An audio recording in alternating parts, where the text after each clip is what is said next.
What are the two legendary devil fruits that Zebec wants to obtain? In the recent chapter of the manga, Zebec revealed that there are two devil fruits he needs to acquire. One of them is most likely located in Elbaf, but there's no indication that Zebec wants to eat it himself. Instead, he portrays it as something that King Harald needs to eat, claiming that Harald will definitely become even stronger once he consumes this legendary devil fruit. Now, as we all know, the chapter number of this reveal is 1156, and the number 56 in Japanese is often associated with Gomu. Over the course of One Piece, the number 56 has become strongly tied to the character of Luffy. It makes sense, since it represents Luffy's devil fruit. We've seen this number appear several times in past arcs like the Dressrosa arc, and even in the recent Egghead Island arc, where the number 56 was written on the baseball bat Luffy was holding. That's why, for me, it's highly likely that the devil fruit Zebec wants Harald to eat is none other than the Hito Hito no Mi, model Nika. As I mentioned in our spoiler video, timeline-wise,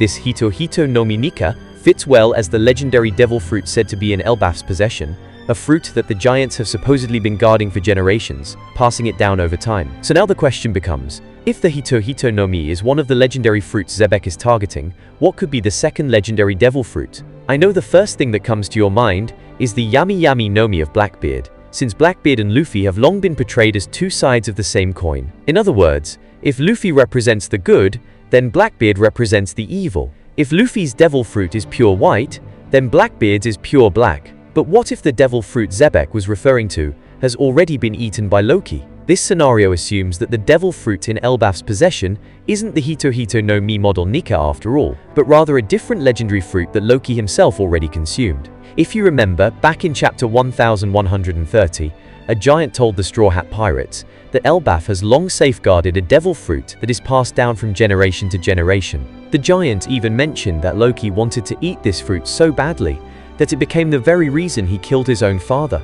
So indirectly, this giant confirmed that Loki is now in possession of a powerful devil fruit. Now the question becomes, what devil fruit did Loki actually eat? In chapter 1138, we saw a mural in Elbaf. It was said to be thousands of years old, and as we all know, the massive creature depicted below the figure known as sun god Nika is clearly an ancient giant. It's distinguishable due to its enormous size and horns. If you look closely, the ancient giant in the mural bears a marking that's very similar to a huge serpent shown in the background, a serpent that appears to be breathing fire. Could this be Oda's hint that the devil fruit hidden and passed down in Elbaf, now eaten by Loki, is actually a serpent-type devil fruit capable of breathing fire? Since the being in the mural is an ancient giant, and the only known ancient giant alive today is Loki, it makes sense that Loki would be the current representative of that mural image. He could end up being the ancient giant ally who sides with the sun god Nika in the final war. And because he bears the same marking as that massive serpent, it's very likely that this is Loki's devil fruit. Now, aside from that small hint, let's give even more clues that support the idea that this serpent is indeed Loki's devil fruit, and the very same legendary devil fruit that Zebec was referring to as being held by Elbaf. So first, let's try to specify what exactly Loki's possible serpent-type devil fruit could be. In my opinion, it's the Hebi Hebi no Mi, model Jormungandr. For those who don't know, Jormungandr comes from Norse mythology. Just like the serpent we saw in the mural, Jormungandr is also said to breathe fire. That alone strongly supports the theory that this could be Loki's fruit.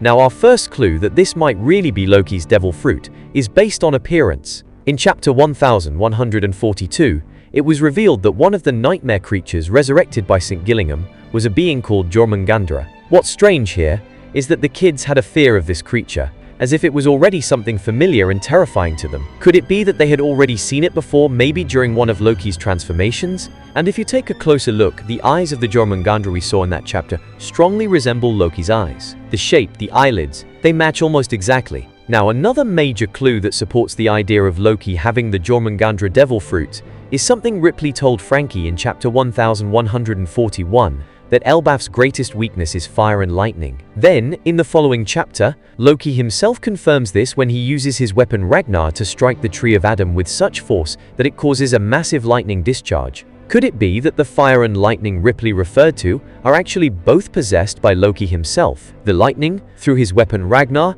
and the fire, through his Jormungandr devil fruit? Because as I've mentioned before, both in the mural and in Norse mythology, Jormungandr is said to have the power to produce fire as well. Speaking of fire, Things get even more interesting when we look back at the Dressrosa arc. Remember when Hajrudin joined the tournament at the Corridor Colosseum? Why? Was he after the prize, the Mera Mera Nomi? To this day, we still don't have a clear explanation for why Hajrudin was so determined to get that fruit. Could it be that his true motive was to match the fire powers of his brother, Loki?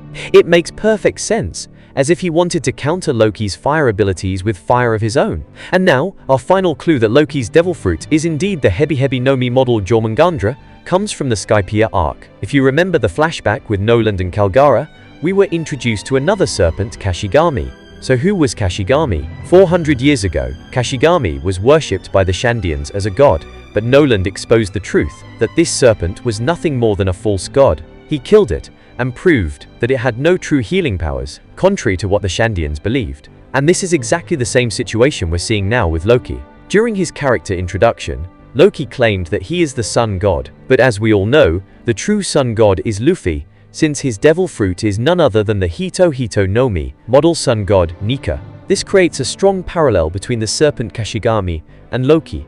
Both of them are false gods. And not only that, after Noland killed Kashigami, the very next chapter, chapter 290, seems to give us a hint about who the real god is. That's when we saw Noland and Kalgara finally making peace. In their moment of joy, we catch a glimpse of a figure dancing in the exact same pose as sun god Nika. So in conclusion, based on everything we've discussed, the two legendary devil fruits that Zebec mentioned, the ones he believes can take down Imu-sama, are most likely the Hito Hito no Mi, model Nika, currently held by Luffy, and the Hebi Hebi no Mi, model Jormungandr, currently possessed by Loki of Elbaf.